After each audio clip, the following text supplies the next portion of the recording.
I already finished some coals. I haven't even smoked this thing. What's up, guys?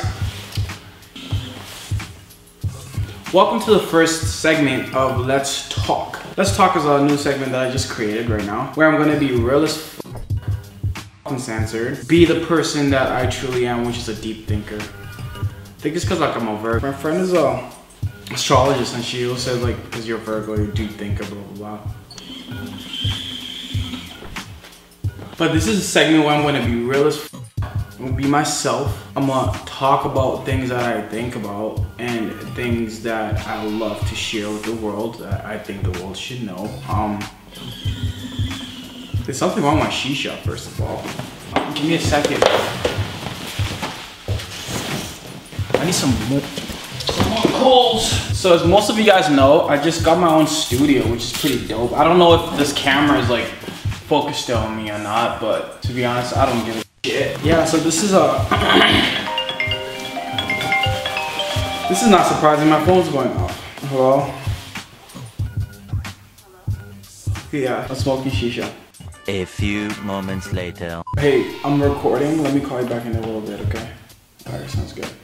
So yeah, that is done. For those that don't know me, my name is Shingi. Full name, I'm not gonna tell you, because why the F do you need to know my full name? I'm 23. What else should I say? I own a studio, I own a Jeep. My Jeep's name is Rose. I love talking, I love meeting new people. I'm a creative, I'm a photographer, I make music. Okay, cool story. My first love was music. For those that don't know me personally or haven't seen me on my long journey. My first love is actually music, not photography, not videography, or anything else you guys see. My first love was music, once again. Oh yes, and I own a clothing brand. But I don't like sharing all that information because I don't like sharing a lot of my personal information. Believe it or not, I'm trying to open up a lot with YouTube, sort of share the world, share my life with the world. But I just feel like I have a lot to share in terms of like knowledge and all the things that I've experienced and all the things I've gone through and all the things that I continue to learn. Oh yes, and I'm not born and raised here. I was born and raised in Africa. So yes, this first segment, I didn't know what to really do. I was thinking more of like sharing the stuff that I've been learning, the things that have been helping me out a lot. And one of those things are reading. Yeah, so one of the biggest things that's been helping me a lot in my life is reading books. I wanted to share you guys with some books that changed my life. Because a lot of people that I've met, they've always been like, oh, Shingy, you're so open, you're so cool to meeting new people. Oh, like, you make me so comfortable, blah, blah, blah. Or like, oh, you're so positive at all times. Oh, like, you're always living life and all this kind of stuff. I'm having a coffee, and this is a hookah for people that always ask. Oh, and you're gonna hear me tune out and talk about random stuff because that's just how I am. So let's talk about the books that I read that changed my life. So there's a number of books. I might not name all of them right now. I might forget what they are, but I'm gonna try to cover the ones I think I remember right now. Book number 1.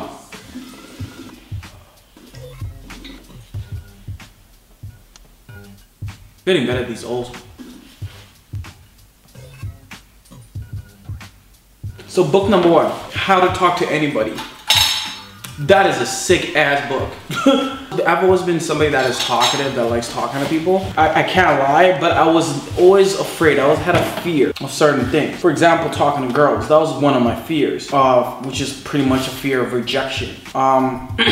Fear of presenting in front of a class and stuff like that. Like I was fearful as well when it comes to like public presentations and all that little stuff. But this book helped me out with that a lot. If you guys see me doing this to my nose, that's because I have a nose ring and it's annoying as F. I'm not picking my nose, I'm not doing all that, any of that. Pretty much that book helped me out a lot. It pretty much just touches on anxiety and the fear, understanding that you're fearful of rejection, understanding how your brain works in terms of protecting yourself from protecting you actually, protecting you from previous events that happened that may have you know, made you feel bad or made you feel a certain way. So for example, let's say you're younger and you talk to a girl for the first time, you get rejected. Your brain is pretty much telling you that your brain is pretty much gonna record that as something negative. And every time you try to talk to a girl, your brain is gonna be saying, oh, like, don't talk to her because, you know, remember what happened last time, you got rejected. You know what I mean? Stuff like that. That's your brain actually working against you, because really it doesn't know every situation. You know what I mean? Not every situation is the same, I should say.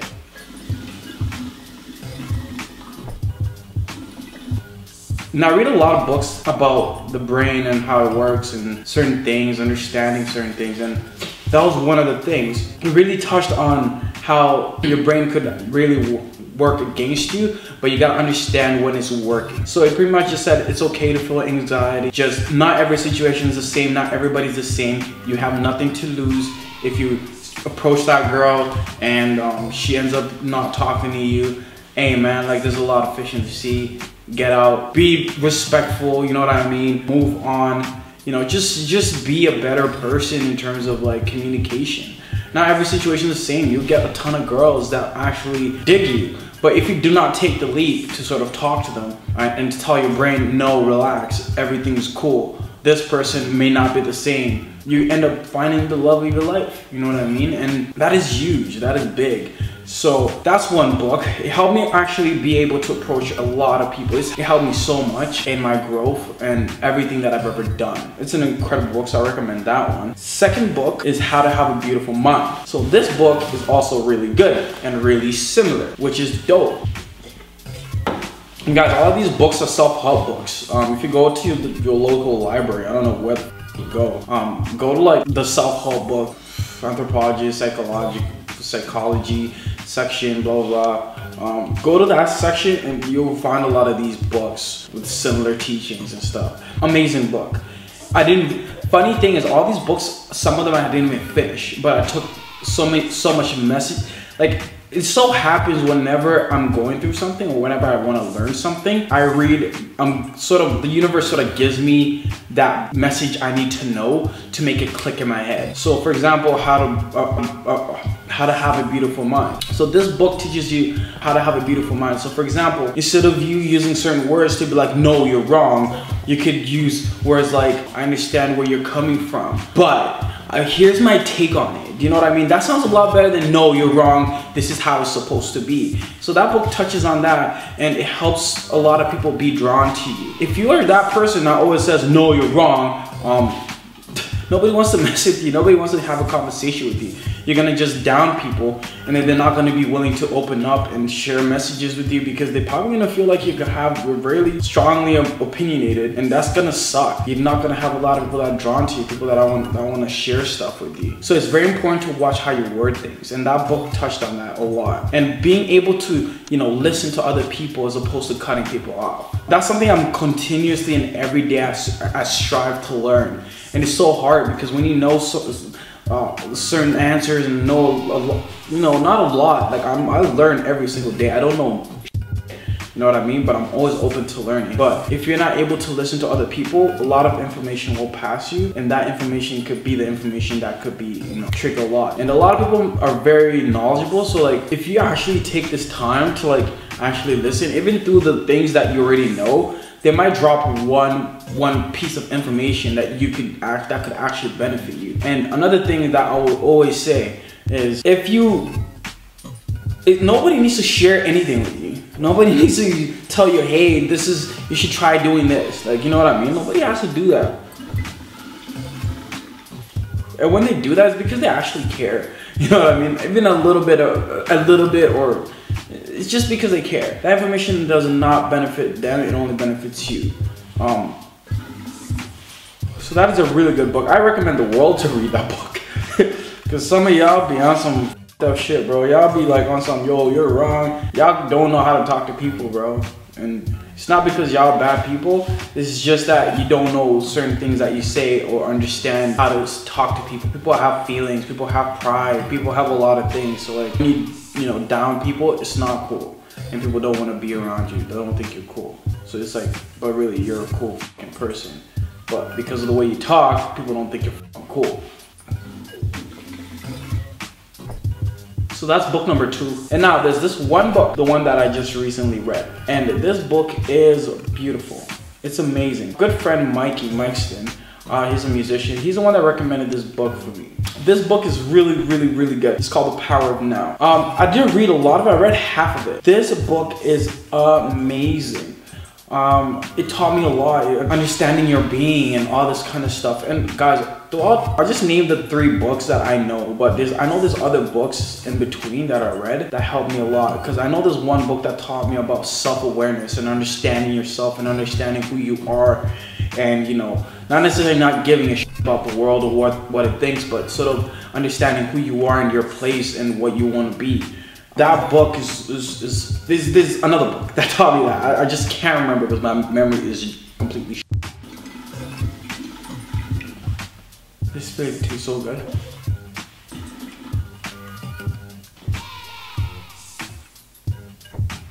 So yes, but back to The Power of Now. It makes you understand the difference between thinking and connecting with your being. It's very weird. But if you're a deep thinker or you're somebody that really reads a lot of self-help books and a lot of things like this, or understand a lot of things like this, there's a difference between your brain and your being. This book pretty much teaches you how to turn off your brain and be connected with your being, and understanding to make your brain work for you as opposed to be against you. To make your brain work when you want it to work, and silence your brain when you don't want it to work. When your brain is silent, you're connected with your being. When you connect with your being, it's like you feel an abundance of happiness. It's like your inner soul, you know. A lot of people, this is a really good topic, because a lot of people, what's the word, man? So for example, with the whole connecting with your being is everybody has schizophrenia. The difference between you and someone that has schizophrenia is the fact that they speak out their words. But really, everybody technically has schizophrenia. So you still have different personalities in your head that say, oh no, don't do this, oh no, don't do that, oh yes, do this, oh yes, do that. Again, the difference between you and the people with schizophrenia, they express it out loud, but really everybody has schizophrenia. So the book again teaches you how to shut that off when you don't need it, and because it really touches on how important your brain and how powerful your brain is. So when you connect with your being, back to connecting with your being, when you connect with your being, it pretty much is like you feel an abundance of happiness. This is your soul. This is like you know, this is you, your inner soul, your inner self.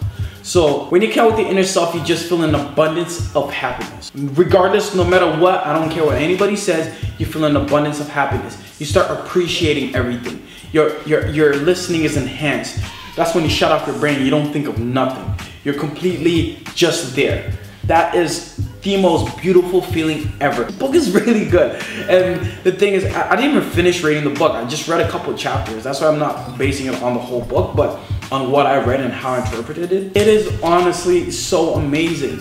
Connecting with your being has been one of the biggest things for me. I love it because it made me so much happier. It's just insane. There's certain things that I just don't value, like money and like little things. Like we're gonna have this whole talk about money and happiness, but just read the books, man. Those books are amazing. How to talk to anybody, how to have a beautiful mind, and The Power of Now.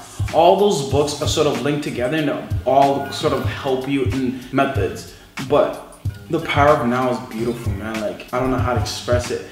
I feel an abundance of happiness every single day, and I'm able to sort of like, again, switch off my brain when I'm creating, when I'm doing certain things. I've been exploring a lot more, as you guys that follow me on Instagram and follow me on my YouTube. Every Saturday I've done something different because I've started realizing how unimportant money is and how unimportant certain things are, and how you can never put a value on experience. Experience is priceless. You going anywhere is priceless, you know what I mean? You spending the little money that you have to be happy is amazing, you know what I mean? If something's gonna make you happy that, you know, may cost you money, it's okay. Like, just do it to be happy. Life is too short, you know what I mean? Tomorrow you wake up dead. Don't be stuck on just completely saving. And again, guys, I'm growing. I'm still growing. I'm just 23. I'm still growing. I could look back 10 years from now and say, oh, this is garbage. All this is trash. My thought was stupid. We all have those from middle school, high school. We're like, oh, we're so stupid. But right now, in this moment and in this time, this is what feels right to me. Exploring, traveling, and doing all the things I ever wanted to do. And it's mainly also because I've read these books and I've understood certain things that I hope you guys like this Let's Talk segment. I was planning on smoking a lot of shisha, but I didn't end up smoking a lot of shisha. I don't know how long this video is, but honestly, I don't give if you guys like this video, put a thumbs up. I don't know what I'm gonna name it. Hit the like button, subscribe, comment, share, tell me your thoughts. Tell me if you're gonna check out the books. Tell me what books you guys want me to read. I love reading books that are meaningful. And again, a lot of these books, when you guys actually go and grab these books, a lot of these books are not books you just read. They're books you take in the message. You have to really understand the message. So if you're gonna pick up one of these books, don't read it to like you're reading a science fiction. These books are meant to practice and also apply. Thank you guys for watching. Again, subscribe, like, share, comment. Tell me what you guys think. If you like this segment, tell me that you like this segment. I'm gonna share a lot more stuff, a lot of deep talks, a lot of like, you know, controversial stuff, and all that kind of stuff. Peace. Deuces.